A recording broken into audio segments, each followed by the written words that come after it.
what happens if the CPS and school board, they don't send that payment, the 175 million reimbursement to the city? And the CEO gave this body his word that he was going to do his job. A few moments later. The city of Chicago has a last-minute $175 million budget hole that it has to legally resolve in days. This comes after Chalkbeat reported this weekend that the Chicago Board of Education would not have the votes to approve money to reimburse the city for this payment. And we are back, y'all. Thank you for watching today. Go ahead and hit that like button, people. You know it helps us out a ton, and of course it helps you because it helps us. Now, y'all, we've been following the Chicago drama for the better part of a couple of months now, right? And the reason why we're talking about Chicago is because Chicago is on the national stage right now. If you remember, at the beginning of this month, their esteemed, illustrious Mayor Brandon Johnson went before the United States Congress to explain why his city has a sanctuary city policy in which they're using the city's funds to help people that the federal government wants to kick out of the country. We call it sanctuary city, but they call it a welcoming city policy, where essentially they'll take hundreds and hundreds of millions of dollars. Some estimates put it up to $600 or more million over the past year, and then funnel that money into people who the federal government, well, we should say take that from their constituents, right? And then funnel it into people who the federal government would like to remove from the country. See, this has left Chicago with a huge budget deficit. It was at over $1 billion within the last year. And now they're trying to close that budget deficit, right? And it looks like they're about $175 million off. Now, what can you do with $175 million? I'll let you think about that. So what they've done is they've gone to the Chicago public schools and they said, hey, you know what? We've been paying out pensions to people, not your teachers, but we've been paying out pensions to non-teacher staff.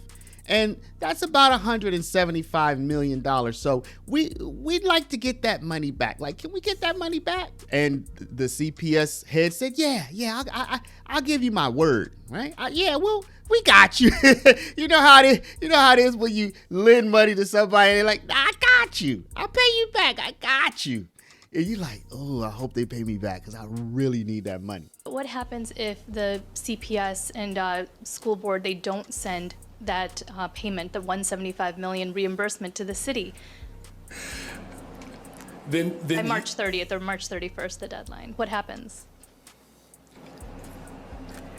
I want to believe that the CEO did not come before the city council and lie to them. I want to believe that.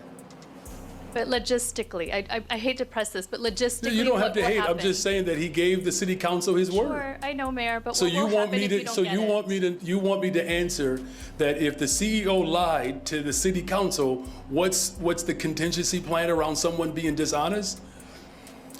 Call on the name of Jesus. Well, that's what CPS apparently said to Mayor Brandon Johnson. We got you. Well, turns out they didn't got him, right? Turns out that he had relied on the word of somebody. He had no plan B, okay?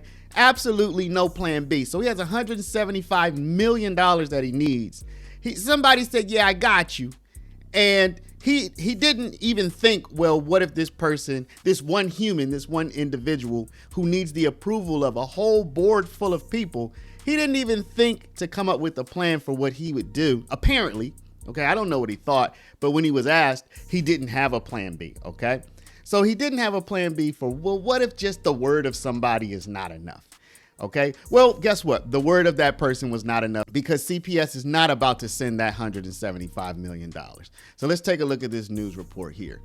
Chicago alders call on Mayor Johnson to negotiate new $175 million budget hole. The city of Chicago has a last-minute $175 million budget hole that it has to legally resolve in days. Political reporter Paris Schutz has more on how this is creating new fault lines between the mayor and city council. It's the $175 million pension payment political hot potato that nobody wants to pay. Today, 15 alders penned a letter to the mayor saying his office must work with them to find a resolution. The letter asked the mayor's office to work collaboratively to plug the new gap, or, quote, "We are prepared to act legislatively to ensure our requests be met if any attempt to exclude the concerns of Chicago taxpayers were to transpire." I really think that, what we're looking for here is for the mayor and for his whole budget or finance team to put it out in the open so taxpayers see where their money is being spent. This comes after Chalkbeat reported this weekend that the Chicago Board of Education would not have the votes to approve money to reimburse the city for this payment, something the mayor was counting on. That means it's now on the city's books, and by law, those books have to be finalized by the end of March, in 6 days. But top Johnson ally, Council Budget Committee Chairman and 28th Ward Alderman Jason Irvin says it's just a matter of the mayor's budget people adjusting the books a bit. Ultimately, this is an accounting issue. There's no need to go back to the legislative body. This is something that happened in the past. And just like any audit or accounting adjustment, that's what will happen. So you're saying city council doesn't have to come back and vote? No. The mayor and CPS CEO Pedro Martinez have been at odds for months on who exactly owes this payment. Some council members are floating the possibility of a special city council meeting for Friday. Paris Schutz, Fox 32 Chicago. So there's a budget hole, y'all. Why is there a budget hole? Because they spent the money, at least in part, because they spent the money on people that the federal government wants to kick out of the country. And also because the mayor took the word of some dude or some woman, some person, right? And did not make a plan B, apparently, for what would happen if that person, who needed the approval of other people, if that person was not able to uphold their word. Let's read. City leaders believed they had balanced Chicago's budget for the year, but an unexpected $175 million shortfall has forced officials back to the negotiating table. The gap must be closed by the end of the week. Y'all, today is Wednesday, okay? Must be closed by the end of the week, the statutory deadline for finalizing budget accounting. The city had covered a payment into the municipal employees annuity and benefit fund last year, with the expectation that CPS would reimburse $175 million. However, over the weekend, 7 CPS board members signaled they would not approve an amendment to authorize the payment. 15 members of the Chicago City Council sent a letter to Johnson on Tuesday, urging the administration to collaborate with them on funding cuts to address the shortfall. The letter also warned that alders might take legislative action if the administration does not work with them. Y'all, can you imagine if they still had that 5, 6, 7, 800 millis that they spent, not on their constituents? You know what I'm saying? Imagine if they still had 5, 6, 7, 800 million dollars that they spent on people who were not the people that voted for them. Imagine all the services they could provide. The summer job programs, the roads they could fix, the food assistance that they could give. Just imagine what they could do if they still had the 5, 6, 7, 800 milli that they spent on people who not only didn't vote for them, but who couldn't have voted. Y'all feel me? So now I'd like to hear your opinion. What do you think about this, y'all? I mean, did you see how the one person characterized it as just an accounting issue? Like $175 million that the city needs to balance its budget. It's just an accounting thing. Think about that. So if you're in Chicago and you feel like you want additional services, or even just for the city to give the services that they promise, it's just an accounting issue. They just need to fix a little bit of accounting, and then they can help you out. I guess that's what they're saying. I'd like to hear what y'all have to say. Please do comment down below, but before you do, please stop, hit the share button, share this out with somebody over Facebook, WhatsApp, text message, email, Snapchat, Instagram, or all of the social mediums. And of course, if you're not a subscriber, please do subscribe. Thank y'all for watching. Love y'all. And I'm just going to I know I've played this before, but I'm just going to let this play so y'all can see how we got here. Okay. If you've already seen it, you can watch it again if you like, but it's quite entertaining from my perspective. Appreciate y'all. What happens if the CPS and school board, they don't send that payment, the $175 million reimbursement to the city? Then By March 30th or March 31st, the deadline. What happens? I want to believe that the CEO did not come before the city council and lie to them. I want to believe that. But logistically, I hate to press this, but logistically, You don't have what to hate. happened? I'm just saying that he gave the city council his word. Sure, I know, Mayor, but So what you will want happen me if we to? don't So get you it? want me to? You want me to answer that if the CEO lied to the city council, what's the contingency plan around someone being dishonest? Call on the name of Jesus. Mayor, I know you're sort of addressing this, but let me follow up and just double down on this question. We're hearing from some alders that the city's budget will become unbalanced if you don't get this $175 million bucks.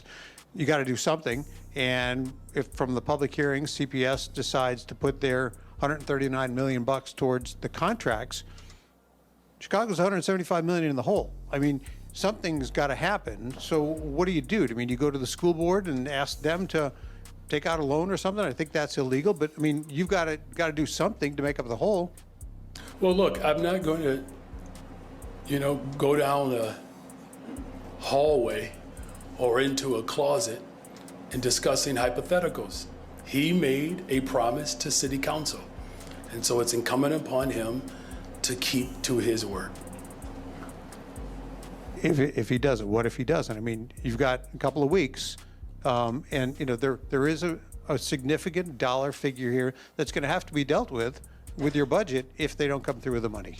Yeah, so again, the CEO stood in front of members of the city council and made a commitment to do what the school board ultimately has to prepare to do at a more significant scale as we work to disentangle the relationship between city government and Chicago Public Schools. The CEO's responsibility to make sure that the retirement is secure for the workers of the Chicago Public Schools, that is their responsibility, and that's going to continue to be a growth because eventually in a couple of years there will be full disentanglement. So it's a good muscle to build. Forgive me, Mayor, but I mean, that doesn't answer the question of what the city will do if the CEO does not come through with that money. I mean, maybe he promised it, but that doesn't change the situation if they don't come through and pay it. Well, look, as I've said repeatedly, and our chairman of the budget committee has made it very clear that you're asking us what we're going to do if someone goes back on their word. That's what your question is. And what we're saying is that he gave his word. And so if you're asking me to guess if someone is going to go back on their word, I understand you feel like that's not answering the questions, but what I'm simply saying is you're asking me to answer a question about whether or not someone is telling the truth.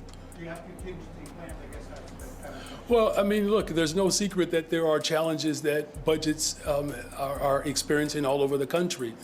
What's most important in this moment is our budget chair, along with our education chair, have spoken directly to the CEO, and the CEO gave this body his word that he was going to do his job.